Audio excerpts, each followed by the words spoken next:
Hola, mi gente. Welcome to the Latinos Unidos project. My name is Omar Fernandez Candelaria, and I am the creator and host for the Latinos Unidos project.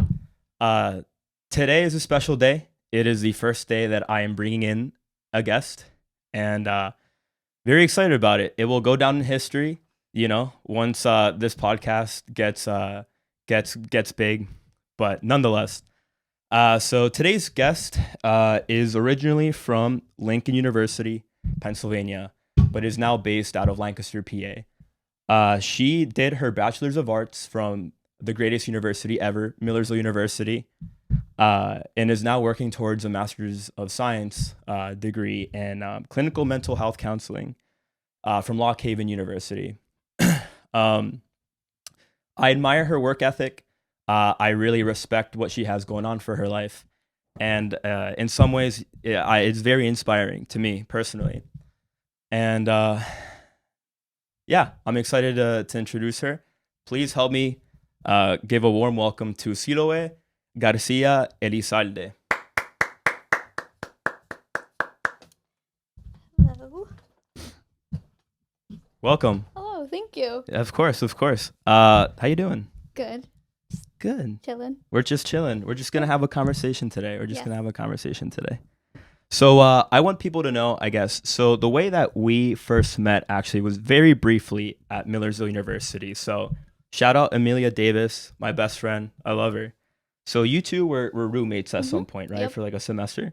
Yeah, semester. It was sophomore year. I Okay. needed a place to live, and I heard she needed a roommate, so Okay. that's what happened. Awesome. And so then, so for those that don't know, I used to DJ. I think I mentioned that in the first podcast. And me and my friend Kale, shout out Kale, we used to DJ parties at his apartment in Wellness. If you know, you know. And Amelia told me, that she had a roommate that's like Latina, that's Hispanic. And I was very excited to meet her because, of course, there's not many of us at Millersville, or at least like people immediately around me. Mm-hmm. And I remember that she was gonna bring you to one of these parties, and so I was excited because I normally play Spanish music at these parties, around people that aren't like Hispanics, and so I was just super excited that you'd be there. But I hope you enjoyed. I kept my eye over there because I thought you were gonna vibe with it. Yeah. But then, of course, like we didn't really interact that much at Millersville. It wasn't until this year that we kind of connected and been getting to know each other. And yeah, like I said, I admire your work ethic. Of Yeah. course, that's why I have you here on the podcast to really give light to what you're doing. Yeah. So here we are. Yeah. Here we are. So tell me, where are you from? I guess Yeah. where are your parents from? Where were you born? Mm-hmm. Mm-hmm. Give me the whole spiel. Yeah. So I grew up in Lincoln University. Yeah. Sorry. You're good. Grew up in Lincoln University, but I actually was born in Mexico City. Cool. DF. Yep. And I was I was born there. My mom is from Puebla. Okay. My dad was also born in Mexico City. Okay. And I have an older brother, Mhm. Edgar. Well, two older brothers, Edgar and Carlos. So we were all living in Mexico City for a very short period of time before we immigrated to, Pennsylvania. So my dad actually was the first one to come over in '98. Okay. And then 9 months later, we followed. And in that time span, he was sending money to get us kind of prepared for the move. Yeah. And in the winter of end of 98, beginning of 99, Okay. my mom, my brother Edgar, and a relative, we came over. Mhm. It took my mom 4 attempts. Okay. She attempted it 3 times. Yeah. got caught, but then the 4th time she was able to make it through. Nice. That's good. I was just recently talking to her about it, and it was a really No, intense story. I imagine. So my dad also immigrated here to the United States back when he was 17. He actually got here on his birthday, March 3rd. But he was caught one time, I think only once. And then was sent back. But I guess fortunately for him, it was like an easy way to get in. But there are people that, of course, like it's very hard. And Yeah. I imagine with your mom, I guess it seemed like it was pretty intense. Yeah. The stories that she told me where I just can't believe like that's the type of stuff that she had to experience. Gosh. And then like I was a baby, my brother was a toddler, and then our family friend was 13 years old. So wow. Yeah, it was. Yeah, because it wasn't just her alone, right? Whereas my dad, it was just him. But literally, your whole family, immediate family, was coming over. Yeah, yeah. Wow. So I mean, she made it fourth try. Yeah. Got into, I believe, Texas, and then flew into Phoenix. Okay. Or no, she flew from Phoenix to Baltimore. Okay. And then that's where we met up with my dad. Okay. Then we settled in Pennsylvania. Yeah. Originally, we were in the Kennett Square area. Sure. Like Avondale is where we were first living. Okay. But then I would say around the time I was like 7 years old, we moved over to Lincoln University. Okay. And that's where I grew up. We moved onto a farm. Of course. Where I had honestly the best childhood. At the time I didn't think I did. I'm sure that's fair, but looking back now, yeah, of course, you kind of you appreciate sort of what was your surroundings. Absolutely, like I looking back, I don't think I would be the person I am without like that experience. Yeah. My dad in like living on the farm. I mean, we had to help my dad because like that was his job. Yeah. And the whole family's involved. Yeah, absolutely. And it like through everything that we had to help with, like it really did build a really strong work ethic in both me and my brother, and eventually my oldest brother, who immigrated when he was I might be wrong about this. I think he was 18. He might have been 20 though. Okay. I get numbers mixed up. Fine. But yeah, and so eventually he moved over with us, and he was helping us too. Okay. Yeah, and I could literally do anything on the farm. Like I sometimes I talk about it with my mom, and like we just like kind of reminisce on the times that I would like go wander off and wouldn't come back for hours, and she'd get all worried about me, and like I'd bring like just random things into the house. Siloe? Yeah. Oh, that's awesome. Yeah, as a kid, I envy that, I guess, like having an immense space to just like run around. Mm-hmm. No, that's awesome. Yeah. That's awesome. I'm glad you had that sort of upbringing, and I guess, from that sort of like what you said is now what your work ethic is now. You know what I mean? So it seems to me that because of that experience, you know how to work hard, and like you don't slack around. So yeah, it's also like I not only did my dad our family work on the farm, but my mom and dad also had other jobs, and not just one job, but like multiple jobs at one time. And like that whole experience, especially as I got older, like really showed me like they sacrificed a lot, and they worked really hard for me and my brothers. Absolutely. And it's just, I can't let that go to waste. Like that honestly is what drives everything that I do. 100%. No, that's amazing. It's amazing to hear, of course, and it's a story that so many people can relate to, but of course, it does fall upon the person to sort of have that drive for yourself, because, like I mentioned in the first project or first podcast, like, yeah, my parents had to sacrifice a lot as well. Sometimes I wouldn't see my parents during the day because they were working 2-3 jobs, and I would only see them during the weekends, and, we just had to do it to survive, especially coming into a new country, just having nobody here to sort of support us. But not only that, my dad was also supporting his family back in Mexico. And I even think about it to this day, and I have multiple conversations with my father, now. And it's just that, it's necessity that drives, I think, wanting to be somebody, or at least like getting yourself established in this world. And, I look now, and I'm really grateful for that, because, I also, like you said, I don't want to go to waste sort of like what they brought here. Yeah.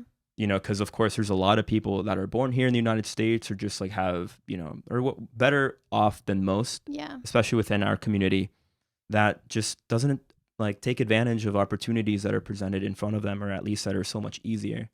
Yeah. So it's amazing that you went through that, and it makes you who you are today. Absolutely. So that's great. Yeah. Give a million thanks to them. I tell them, I don't tell them enough actually, Yeah. that like I'm just so thankful for like everything that I have, because I sometimes just sit and think like my life could be very different if they Absolutely. if they had never did the things that they had to do. No, absolutely. Yeah. And I'm sure it's also just sort of the discipline that you had. I'm sure that your parents instilled into you. I'm sure, there was some expectations for you as well. Of course, because it's so easy to just let your children or whoever to just kind of do what they want. But at least it seems to me that there's some structure as well as sort of expectations behind what you do, which is really good. Yeah. And of course, like you can see sort of the fruition from all of those years of sacrifice in your own life too. So, all right. So we talked about that. You're from Mexico, Mexicana. So then what finds you in Lancaster? Let's start there, right? So you're from Lincoln University, which by the way is an actual place apparently. It's not, there is a university, but the place is called Lincoln University. Yes. Yeah. So I I guess I didn't move to Millersville. I just came to go to school. Right. At Millersville University. But actually before making that decision, I knew for a long time what I wanted to do, like in school and like in my life. And I actually like made a conscious decision not to even look at Millersville. Okay. And then I like had this thing where I was like, you know what, maybe I should like give it a shot. Sure. And I ended up going like checking out their program. Yeah. And the campus was, it just felt right, That's awesome. I loved it. Yeah. So yeah, I applied in the fall, got accepted senior year.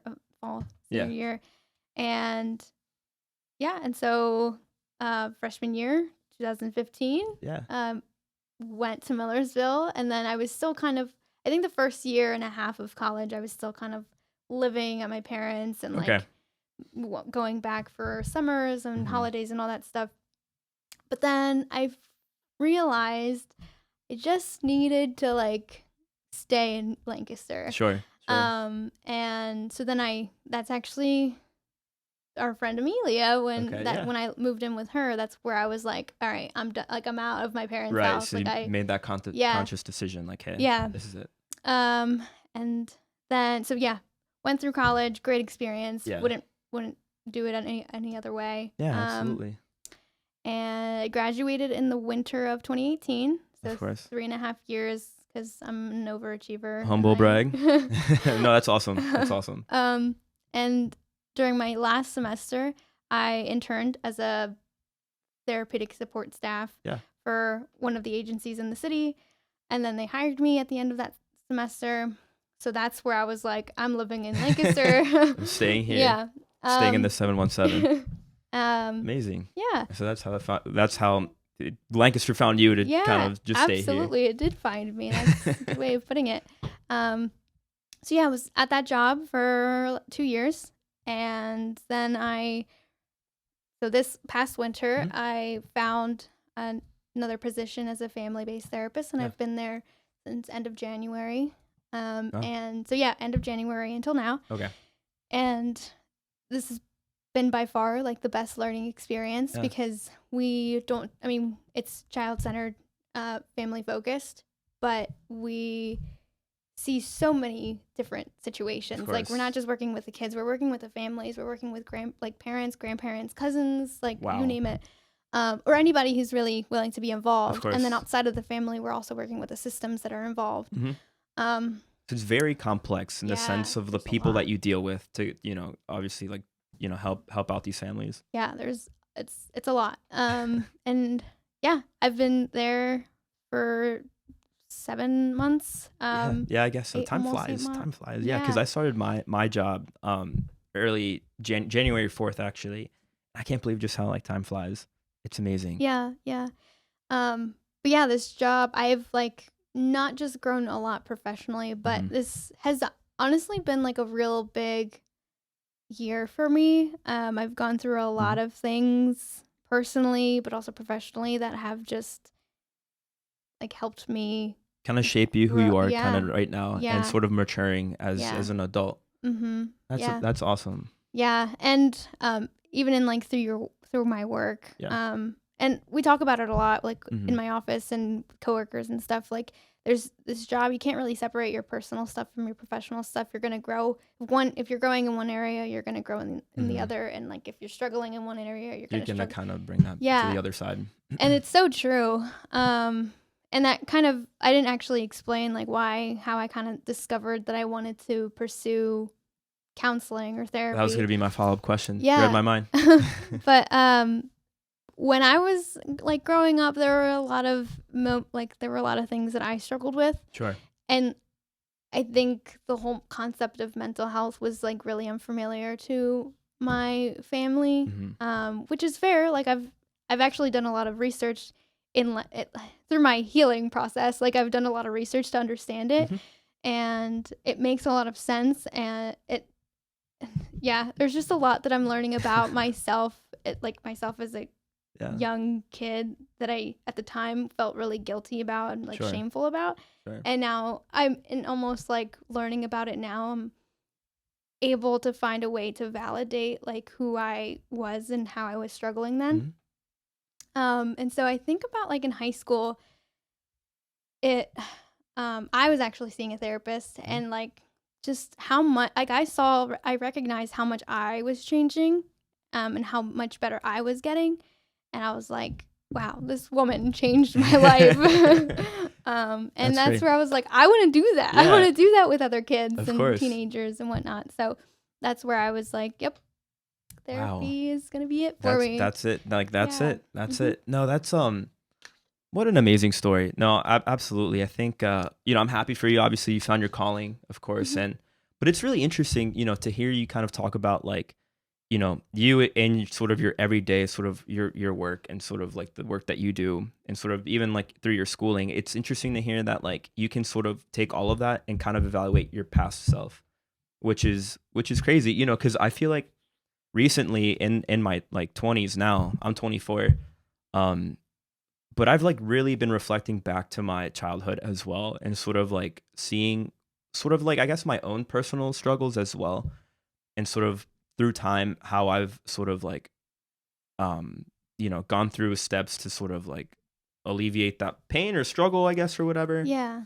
And I guess like examples for me, so honestly I've only seen a therapist a couple times like in my childhood, but I think what helped me the most is just like boxing. I know I talked about that in my first one, but I really struggled with self-esteem issues, and boxing really really helped me. And people think it's a dangerous sport. Of course, yes, you are fighting another person. You're trying to knock them out, but it's behind sort of like the work ethic behind that. At the end of the third round, whoever you're fighting, you're hugging them, congratulating them.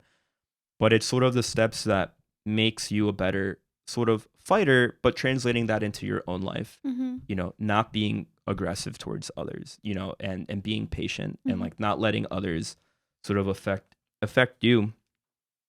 But and also just sort of like my other struggles that I had too was feeling, I guess, always like, I guess not an identity issue, but sort of like being Hispanic Latino around non-Latinos, because like my family from either side of like Mexico and Puerto Rico, whenever I'd go visit them, I always felt like an outsider. And then being here where I live and like I grew up, I also felt like an outsider. And I don't know, I guess like I can't really pinpoint a part of my life where it's sort of I've came to terms with that. I think just sort of understanding like who I am in this world, I think just really made that a lot better. But I know that's something that a lot of people also struggle, which I'm sure you sort of see in your everyday, especially with Hispanic families that you deal with, that are straight from their own countries and are sort of struggling with what's going on now, and especially kids are also going through, I'm sure, like identity crises, that it's hard. So it's very complex. Yeah. And actually what you're saying, like I recently read about it, how like it's so interesting because like so many of the things that I'm obviously still in school and I'm reading a lot about multiculturalism lately, and just like what you're describing is something that I recently read about like how diverse individuals like do experience kind of like an identity crisis, not really about like, oh, who am I, but like, where do I fit in? Exactly. And like in the cultural context. And and I went through a similar thing too. And I was actually going to ask, like, I mean, not really about like, I mean, yes, cultural, but also like mental health wise, like, I don't know, for me, it was like, I felt so like, why is this happening? And like, how dare I like experience these things? Yeah. And like, it was really lonely, like at that time. And I knew there was so much more to it. Like I would see like my parents, and I would want to like do the best I really wanted to get through it for them. But it was also a really lonely process. And I don't know, like that's kind of one thing that I was curious about. Like, was that a similar? Yeah, absolutely. So, okay. There are many parts to this as well. I sort of, went through the exact same sort of struggles, but, so my parents are divorced, right? They're divorced. And unfortunately, many Hispanic families, sort of see that sort of pattern. So that was sort of weird because I not only, speaking of like the cultural part, we'll get to that, but, being away and not having sort of like my two family figures, like my mom and my dad together, it was almost another sort of baggage where, I need to spend time with one or I need to spend time with, the other. But not only that, but also juggle my own sort of identity and sort of, like again, like feeling like an outsider. And so I guess I did go through like sort of stages of depression in the sense that like I felt alone and that I couldn't do anything, that I felt like I was always in the wrong, if I spent more time with one of my parents and not enough with the other. But also, not having other family members here. And I'm sure you can kind of relate because I assume, right, all your family is based in Mexico. And likewise, it's all based in Mexico and Puerto Rico. So it was more alone in the sense as well that I couldn't sort of go to like abuelita or abuelo and sort of have that comfort as well, and just have other people that do represent my, culture, like mi cultura también. And, just kind of go through that, right? Because like my peers in high school, elementary school, middle school, of course we're, non-Hispanics. So the struggles that sort of we kind of went through, I felt that other people just can't relate. And so it was hard to even talk that with other people that just can't relate. So it really did take a toll on me, I guess, in my come up, and I guess I was a sad boy, but for good reason, I guess. And I don't know, I guess just through time, I sort of came to terms with that. But just knowing that, I just always wanted to be a better person. I just wanted to be a better me. And I think that is still my motivation now, is how can I still make myself better? How can I improve myself? But not only that, but also, take care of the people around me, right? And also help others as well, as much as I can. So I guess to answer your question, I don't know. I also felt like depressed. I still kind of struggled. I had my own demons as well. And I felt alone in the sense just because other people just couldn't relate. But yeah, I don't know. It's very complex. It's a very complex, like sort of issue, I guess. Yeah. And it's like, am I still going through that? Like, am I still, have I like, shoot, I can't English right now. Like, did I like get over that? I'm not sure. Have you processed through it? Yeah. Like, it's interesting. What about you though? Is that still something you kind of like? Yeah, feel? no, I'm really intentional about like, if I'm feeling like I'm not in a good space, like I'm really intentional about like figuring it out, like processing through it. And just not gonna like brush it under the mat or something. Right. I mean, and that was like a hard lesson I learned as a kid. Like I tried brushing it under the rug and it did not lead to good places. That can only take you so far. Yeah. So no, I'm very intentional about when I know like when I'm struggling, I need to be in it, and I need to feel it, and I need to process it, and I need to just deconstruct and work through it. And well, you said a really interesting thing about like being surrounded by non-Latinos, like Penn Manor. Penn Manor, yeah, I come from Penn Manor, which is very, very white. Yeah, and I could relate to that too. I mean, the area I grew up in did have a pretty like good sizable portion of like Hispanics. Yeah. Kennett Square area is very populated with like the mushroom farm work. Yeah, I think over there. It's interesting too to look at where sort of like Hispanics are and what types of Hispanics are, because right, Lancaster County is huge. Like it's pretty big. Yeah. And of course there's the Lancaster City, which is pretty also big, but you know, in the city you find Mexicans, Puerto Ricans, Dominicans, Colombians, Ecuadorianos, like Salvadoreños, Guatemaltecos. But I think in like Kennett Square area, it's more like Mexicans and like Guatemalans, right? Yep. Which is kind of interesting to see where that. Well, and so I went to Avon Grove High School. Yeah. And yes, pretty populated with Hispanics, but it was like I don't know. I'm really bad at numbers. No, you're fine. But I would say like I could be wrong. But what was your graduating class? Do you remember that? Like the number? Yeah, like how many people did you graduate? 416, 17, 400. Okay. Yeah, that's about the same with me.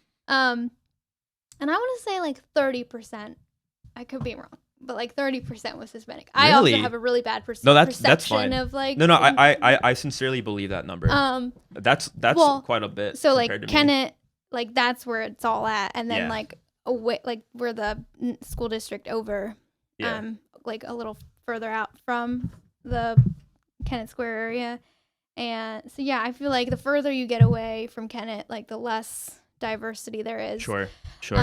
And yeah, so I went to school with a lot of white kids, and I remember like that was part of it too. When I was going through it, like I could not relate to any of these kids, and particularly in like the younger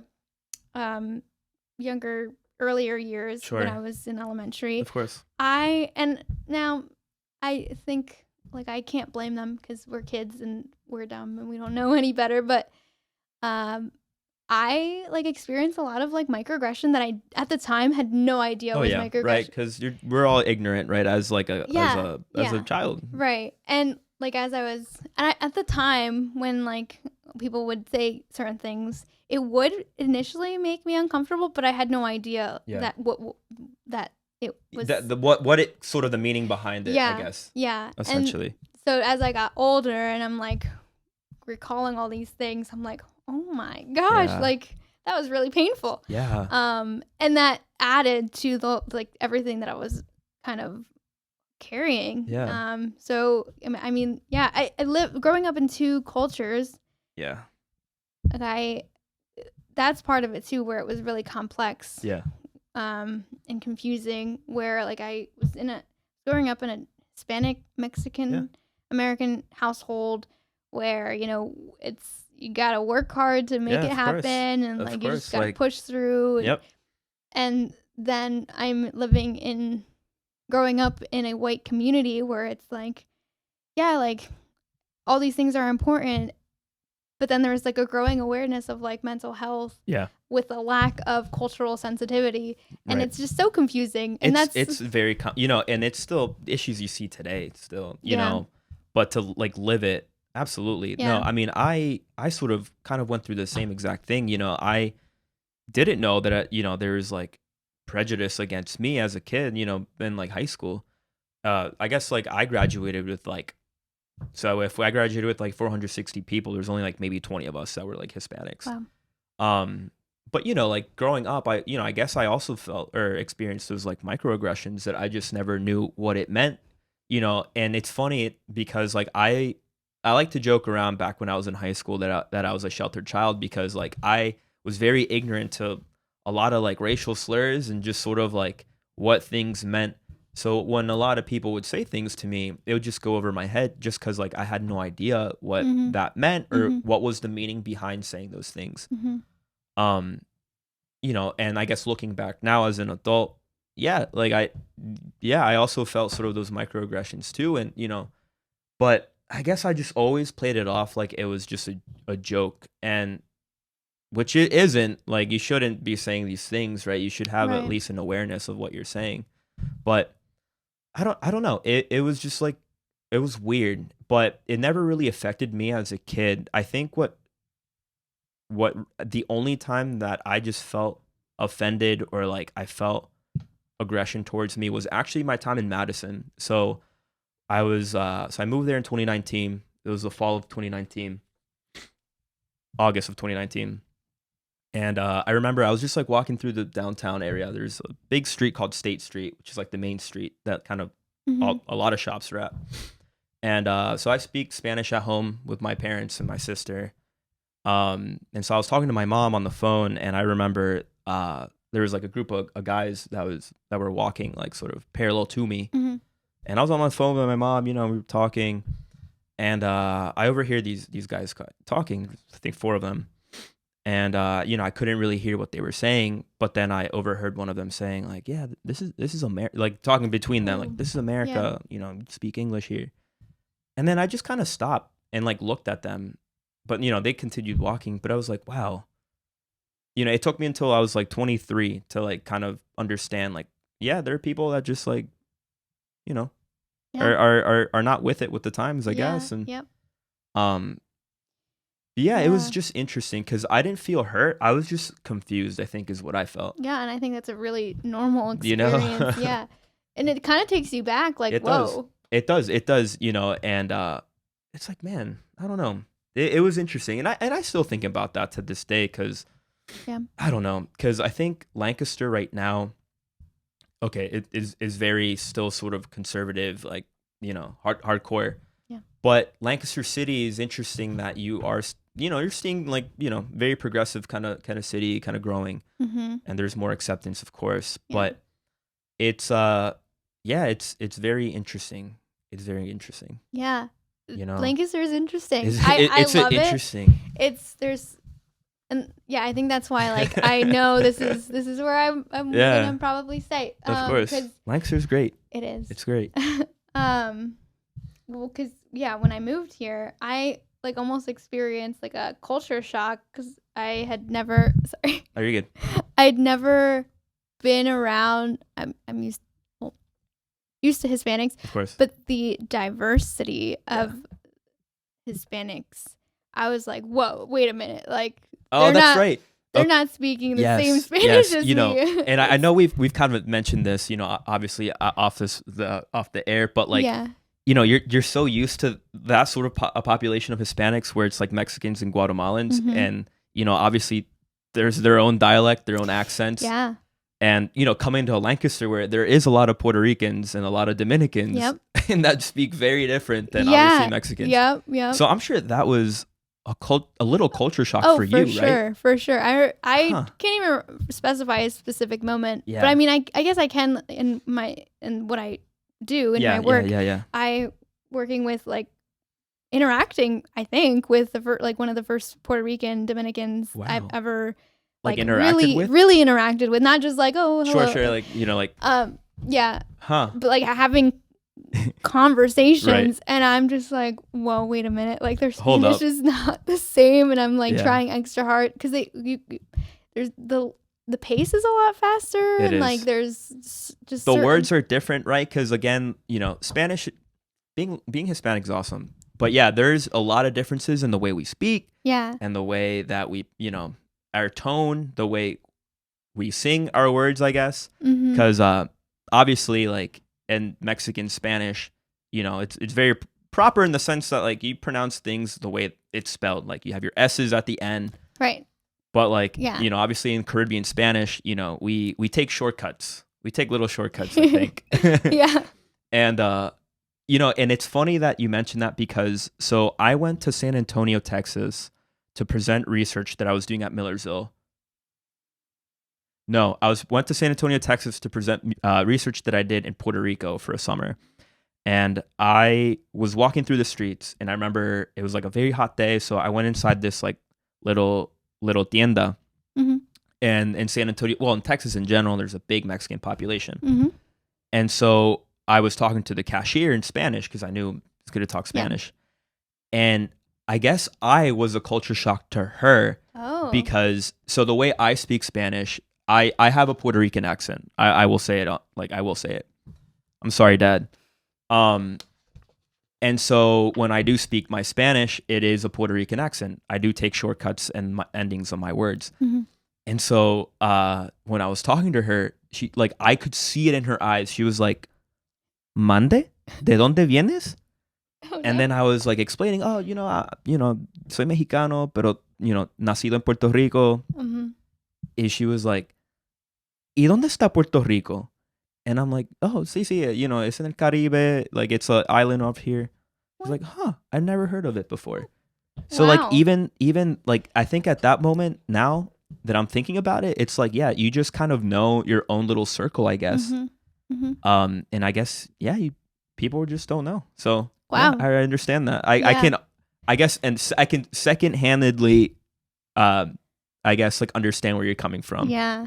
But it was so funny because I literally saw her eyes and she was just so confused. She was like if I was from a different planet. Yeah. But yeah. So like, has that, have you gotten used to that now? Like, yeah. No. Yeah. I expect it a little bit more now. And Yeah. I mean, still, I'm working with families. Some of them Puerto Rican. Yeah. One of them Puerto Rican. One of them Dominican. Yeah. And I mean, I'm feeling a lot more comfortable than I originally did. Sure, like I'm able when I talk to them, like I don't know if that I'm like used to it or figuring it out. Yeah. But no, it's going a lot better. There are a lot of like particular words that they say that are different, like the same meaning, but like different words for the same thing. Oh yeah. And that still kind of throws me off. Yeah. Like I recently learned like. Out for bus, like I would just say octobuso, buso, whatever, and I guess in like Caribbean Spanish or whatever. Guagua? Na guagua.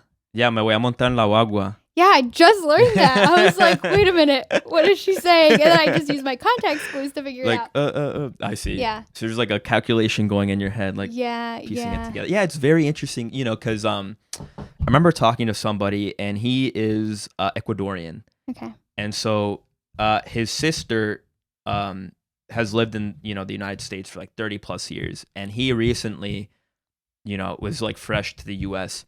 And so I remember talking to him, and I forget what we were talking about. We were talking about, I think, a fridge, or a fridge. It was a fridge. So what is fridge? I guess, like, if I ask you what's a fridge? Refrigeradora, right? Yeah, sure. Or that. But in like Puerto Rican Spanish, and I'm just gonna generalize Caribbean Spanish because it's all literally the same. We say una nevera. Okay, I have heard that. Okay, you have. Okay, but when I was talking to this individual, he was like, "¿Qué?" and then like his sister was like, "Oh yeah, it means like a fridge and all that stuff." Well, I'm used to refri, but refri, una refri, la refri. I recently heard nevera. Yeah. Oh, that's so funny. Yeah. It's so cool. Interesting. Yeah, so I mean, I love Lancaster, of course, and I will continually say this on this podcast. But of course, I still always go back to my dad's shop because so many different people go through my dad's shop. Mm-hmm. Different culture or different like nationalities. Like I said, like Peruvians, like anything. Yeah. All flavors, all whatever, and it's so cool to just pick up sort of words that, like you said, mean the same thing but are different from other countries, right? Because sorry, she keeps kicking me. Oh no. And so then, yeah, it's just so cool that I guess like increase my Spanish vocabulary. Because like I'm very close to like the Colombian Spanish as well, and the way they talk and stuff like that. So it's just so cool. Honestly, it's so cool. So I'm glad that you're experiencing like different like Spanish. I would like to give a message to my parents. Go for it. I am doing better, Mom and Dad. You heard it here. I am just because. So I mean, I grew up when we first arrived in Pennsylvania from Mexico. I mean, I only knew Spanish I was almost 2, so I would have been like 4 or 5 when I started school. So for those like couple years of my life, I only knew Spanish. But then obviously like going to school in a English speaking community, I quickly started learning English. And I eventually like just my dominant language was English. Of course. And as I got older, I started to lose my Spanish. Yeah, actually, and I wanted to ask you about this. Actually, you keep reading my mind, but good segue. Yeah, no, I kept like, I mean, I still had it. Like, I could still communicate with my mom, my pa. Yeah, but it's different. It's just different. And they would start calling it out, and I'd be like, oh my gosh, I'm so embarrassed. Gosh. No, I think it's a very common thing. I think it's you're not the only one, you know, because Spanish is my first language, and I learned English through like just hanging out with kids around the block, going to Wonder Club, which is I guess like a preschool basically, and then just learning English like in school, watching TV, listening to music, playing video games. But I was in ESL up until like the 6th grade, and even though English is my dominant language, but I don't know. It's interesting because like I don't know if I'm like losing my Spanish, but it's like, okay, like do you ever forget English words or Spanish words? Yes. Like do you ever like mix? Because like I feel like I go through this sort of like mental calculation like every single day where sometimes like I know what I want to say in Spanish, but it's like, dang, I can't get there, so let me just think like a hard sec and then I'll get there. Yeah. Or like vice versa. In English sometimes, like again, like as you can tell from this podcast, I take pauses sometimes to like kind of process what's going on. Yeah. Does that happen to you? So yes, it does, where there's a lot that I forget how to say in Spanish. So I've realized I go in like a roundabout way of saying things. Like if I can't figure out the word, I like go around. You go around like you take a long route basically to get there. Oh, that's funny. And then there are times like when I'm speaking in English that I am like, wait a minute, what? I'm having a brain fart. Yeah. And it happens a lot when I'm like going back and forth between the two. Like when I'm working with one of the families or a couple of the families that are Spanish speaking. Yeah. And I'm trying to like cue my co-therapist and I'm like responding to her in Spanish and I'm like, no, like hold on. Like my brain is overwhelmed. Time out me. Yeah. But there are like very few things where like I know the words in Spanish, but I don't know what it translates to in English. But that's, I think, just very normal. That's just like what it is. I mean, right? Because like things can't be translated 100% either, right? Like if you're going from Spanish to English, like you're gonna lose something in translation, and vice versa, I guess as well. But I don't know. I love speaking Spanish because I just feel that there's just more power into what you want to say. Let me explain.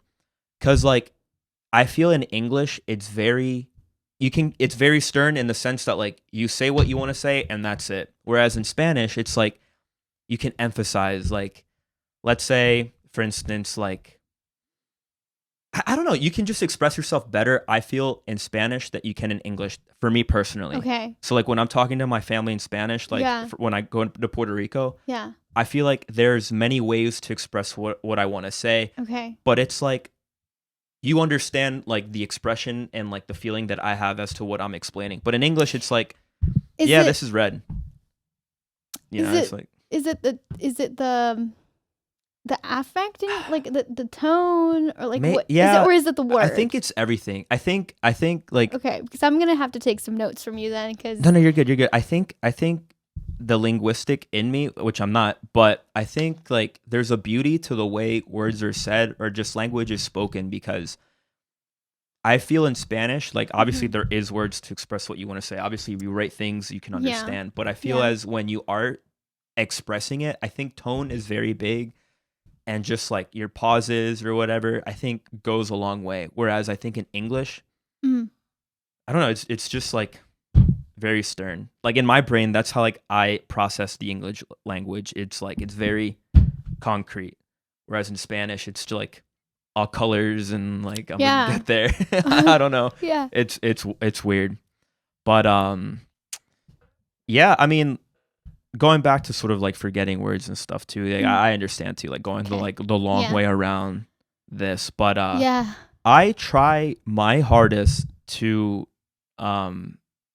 if I don't know a word, I'll make it up. So like, okay. So this is something that's like very common in Puerto Rican Spanish. Okay. Where you don't really see it in like Mexican Spanish or other languages, but we will borrow English words and make it like Español. Okay. For instance, like in English, like I'm gonna park my car, right? The right way you would say that is yo voy a estacionar mi carro. Right. But in Puerto Rican Spanish, we borrowed that park and we'll say voy a parquear mi carro. You know what I mean? Yeah, yeah. So it's very fun. Is it kind of the same with like I have to check my phone? Voy a chequear mi celular? Or like something like that? Yeah. Okay. It's essentially the same thing. It's essentially the same thing. Yeah, no, we do that sometimes. Yeah, well, I do that Okay, sometimes. you do that. Okay, awesome. Yeah, I don't know. That's why I feel like it's so fun to just like express and just speak Spanish. So it's a hidden superpower, which I'm glad that you also have. Yeah. I wish like I could go back and tell my young self, like, don't lose it, Siloe. Just keep speaking it. Because I think you mentioned, sorry, I didn't mean to cut you off, but I think if I remember correctly, you said that you primarily speak English with your father, right? Yeah. And then Spanish with your mom. Yep. Right. Yep. Okay. And I recently asked my dad about that. Yeah. I think it was actually a couple months ago where I was like, why is that, Dad? Yeah. Like, why did that happen? And he actually told me that there were things like he didn't feel like he could get his point across if he said it in Spanish. Just because he thought that you wouldn't understand it? I think it's a bit of both. I think because, well, no, when I asked for clarification, I could be wrong, Dad. But it sounded like he was saying it felt more, the message was like more powerful. Okay, that's fair. And maybe it goes with what I'm saying is like when I said that like English is very stern, like you get the point across, maybe. Yeah, so that's where he kind of, I don't even remember, I couldn't tell you when it started happening, but at a certain point in my childhood, we would just start talking to my dad in English, and my mom, I always speak Spanish to her. Spanish. Yeah. But no, that's very interesting because my sister is literally the exact same thing. She will only speak English to my dad and only speak Spanish to my mom. Whereas I only speak Spanish to both my parents, and I guess my sister, would ask my dad, like, or I guess, it's known that like my dad only speaks Spanish to my sister because I guess when, years ago, he wanted to improve his English. So I guess he would only speak English to my sister. But yeah, I don't know. It's sort of weird because like it's to the point where if my sister speaks Spanish to my dad, it's weird for her, it's weird for me, and I'm sure it's weird for my dad because it's so like normalized at this point. Oh. I have noticed I've been a little bit intentional. Okay, I'm not there yet. Like I'm not. Sure. It's baby steps. Baby steps. Like I'm starting to like, at least I'm trying to use Spanish with my dad. Sure. It's not happening yet. But I'll get there. It's all a process. Baby steps. Yeah. Yeah, I don't know. It's I'm very intentional by that because I don't have anybody else to speak Spanish with, I mean, when I was at my dad's shop, sure, like every day I would speak Spanish because, our clientele is primarily like Spanish speaking. There's a lot of people that speak Spanish. But yeah, like because I find that if I was to speak English, I would lose my Spanish. I really would, and you like my accent and like everything. And yeah, I don't want that. So Ali, if you're gonna watch this podcast, please speak Spanish to Papi. I beg of you. Start now before it's too late. But it's very interesting because I also know people who obviously like immigrated here or migrated here, whatever. Kids were born in respective countries. Grew up here. That Spanish is their first language, but I guess that whole family is as a whole just wanted to assimilate to the surroundings and completely lost their Spanish. And I guess like I don't know if it's a pride thing. It's a very debated topic within, I think, the community because it's like, if you don't speak Spanish, like, are you really like Hispanic? Which I think is total BS. I think, of course, like if you're proud of your culture, you're Hispanic, you're Hispanic. However, speaking Spanish is great because, opens other doors, I guess. You have more people you can communicate with. But yeah, it's just interesting to know that there's like one extreme and another extreme, right? You can like totally intentionally lose it to just assimilate to what's around you, or just, you know, whatever, through time. Yeah, I think that's where it was. I can relate to that because like my mom and my dad and my brother were the only ones for a long time that I had the ability to speak Spanish to, and everybody else I was speaking English of course. to. Yeah.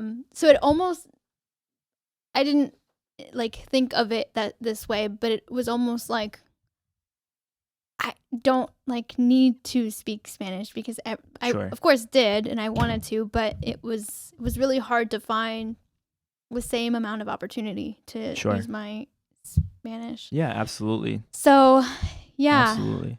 But I'm trying, and I downloaded, well, when I started working more with working. Yeah.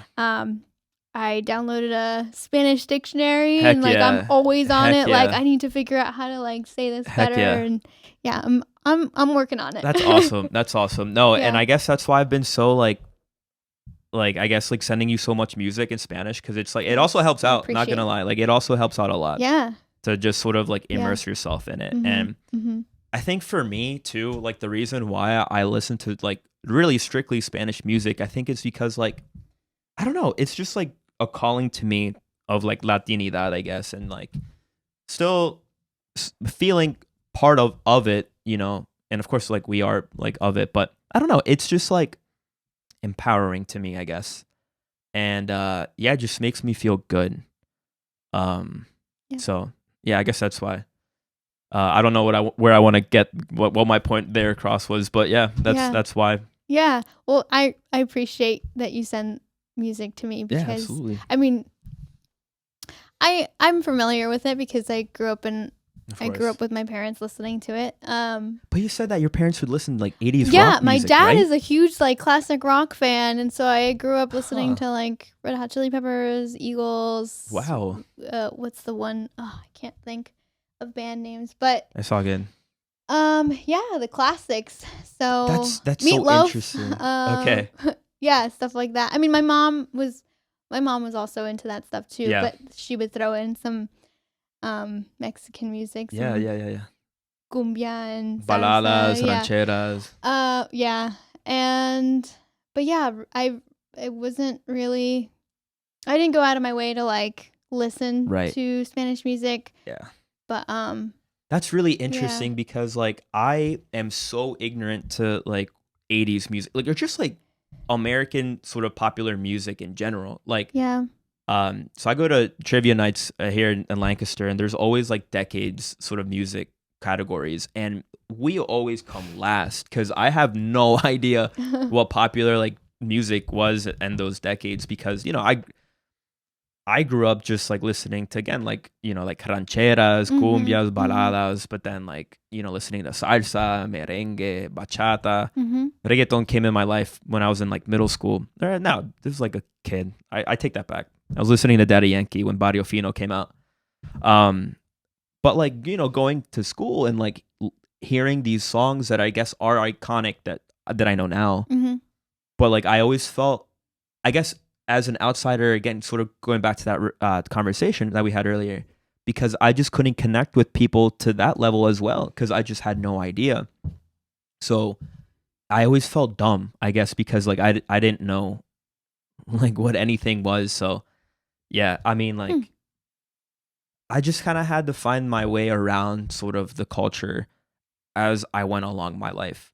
And I know that makes probably no sense, but I just had no idea. So very interesting. Yeah. But that's good. That's good. Do you listen to 80s music right now? No, honestly, I've been listening to a lot of Spanish music lately. There we go. Thank you. Absolutely, of course. But before that, there were a few like classic rock. Yeah. But I mean, I listen to it all. Yeah. But right now, my focus is Spanish music. Absolutely. Heck yeah. Heck yeah. But okay, switching gears a little bit. We're about to be like an hour. But so switching gears here, you know, guess going back to you. So you're going for a master's degree right now, which That's awesome. Congratulations. Thanks. When will you grad? Well, you're part-time. That's right. Yeah. Okay, So so I'll it'll be be a in little school bit forever. for a little bit. Yeah.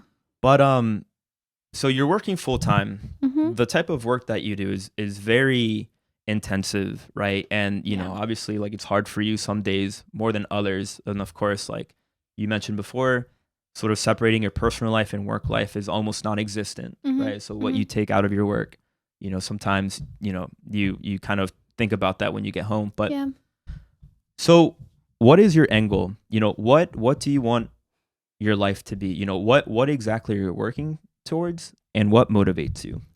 And I know that's a very big question, but answer it how you will. It is a big question, but it's I've always had the same answer.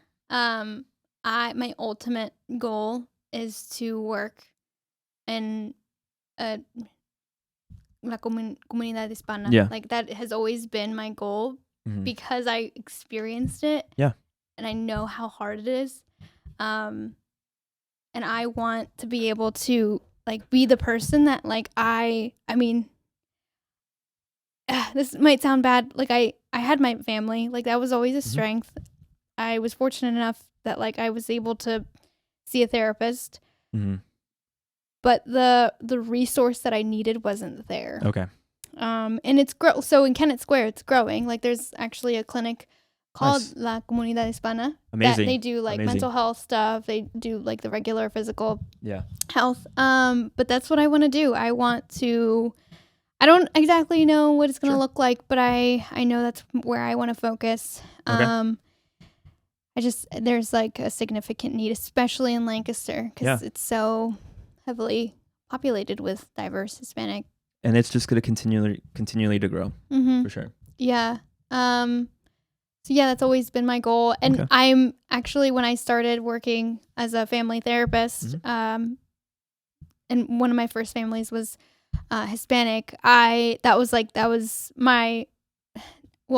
jumped into the middle of that case, so I didn't really get to do a lot. But then a couple months ago, I started, like, my first family, only spoke Spanish. Okay, wow. From Puerto Rico. Yeah. And that has been, when I started it, I was like, this is it. This is, like, what I've been wanting to do. But it has been just a great experience, but so hard. Yeah. It's absolutely. Brought up a lot of personal stuff. Yeah, of course. Of course. And at times I'm like, I don't know if I can do this. Like, this is really hard. But I just kind of, at the end of the day, I'm always just reminded that, like, someone has to do it. Yeah, absolutely. No, and I think, you know, it like I kind of mentioned, you know, before to you, you know, it I'm sure it can be it could easily be discouraging, I guess, right, as you go on your day. But you're doing amazing work within the community here, right? There are people that need help, and, like, you're there for them, right? So you are making an impact, like, within Lancaster County, you know, Lancaster City, but, you know, and also, like, La Comunidad Hispana. And of course, like, obviously you have other families that are from other cultures as well. But, you know, you're actually impacting people's lives. So yeah, my hat's to you. That's awesome. Thanks. Yeah. Like you said, somebody's got to do it. Yeah. It's got to be done. Yeah. And I just kind of also picture myself, like, once I have my master's and I can, I don't know, maybe I'll have my own practice, or maybe I'll join an agency where it's all about culturally sustainable, and that is, like, my ideal future. Yeah. Awesome. Yeah, and I'm just in the early phases. Of course. At this point in my career, I would be considered a fetus. Okay. Of course. So I'm, like I said, baby steps with everything. Baby steps. It's all we can do. So I'm just taking it all in, and I'm figuring it out, and just leading into the hard stuff and pushing through. Sure. Because I think it'll get me, like, to a place where I'll feel capable, and I'll have the skills that I need. Absolutely. No, that's amazing. Yeah, and again, like, I really look up to your work ethic. It really surprises me, and honestly, it's something to admire. But I think we'll end it here. I think we've been here for almost an hour now. It's been a great conversation. Thanks for being on the podcast. I really appreciate it. Appreciate it, Siloe. Thanks, Omar. Anything you want to, what do you got going on in your life? Anything you want to shout at somebody out? Whatever. Well, I guess, yeah. I just want to thank my mom and mi pa. Catalina, I actually just realized I didn't say their names, but Catalina and Eduardo. I'm gonna get emotional. No, you're good. You're good. Yeah, I cannot. I have no words to describe like how thankful I am for everything that they have done and all the work they have put into this life. Mm-hmm. So yeah, gracias, my pa. Los quiero mucho. Thank you. There we go. I think it's very, very inspiring, and also I think it's good to be grateful and appreciative of your parents and sort of what they've instilled into you that carries on over in your everyday. Mm-hmm. So yeah, thank you, Mami, Papi, Freud, Lisa as well. Thank you again, Siloe. It's been a pleasure. So that's it, guys. Thank you for listening to episode 1 of the Latinos Unidos Project. Episode 2. And again, yeah, thank you again. Yeah. And I will see you guys soon. I hope we can all stay unidos as Latinos. And I hope you all have a great rest of your day if you're listening to it, your week, everything. And yeah, I'll catch you soon. So thank you. Thank you.